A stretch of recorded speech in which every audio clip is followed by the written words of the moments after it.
I've been asked to read out a statement on behalf of the Duke of Sussex and Lord Watson.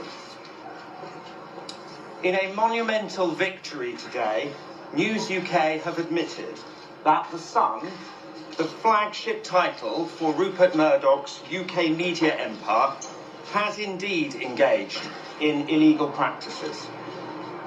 This represents a vindication for the hundreds of other claimants who were strong-armed into settling without being able to get to the truth of what was done to them.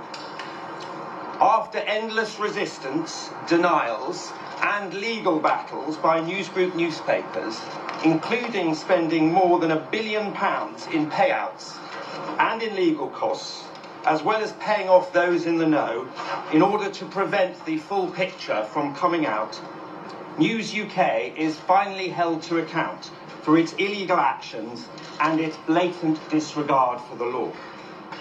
It has also specifically admitted wrongdoing against Tom Watson and admitted unlawful acts by The Sun, as well as by the News of the World against Prince Harry.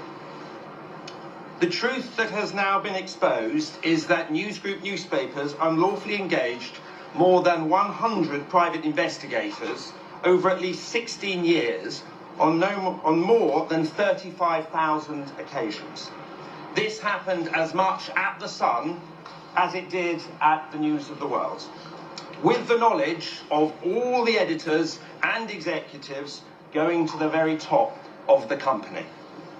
What's even worse is that in the wake of the 2006 arrest of a royal correspondent, there was an extensive conspiracy to cover up what had really been going on and who knew about it. Senior executives deliberately obstructed justice by deleting over 30 million emails, destroying backup tapes, and making false denials, all in the face of an ongoing police investigation. They then repeatedly lied under oath to cover their tracks, both in court and at the Leveson public inquiry. At her trial in 2014, Rebekah Brooks said, "When I was editor of The Sun, we ran a clean ship."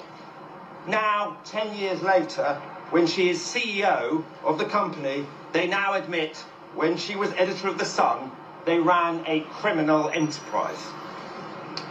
Far from being relics of a distant past, many of those behind these unlawful practices remain firmly entrenched in senior positions today, both within News UK and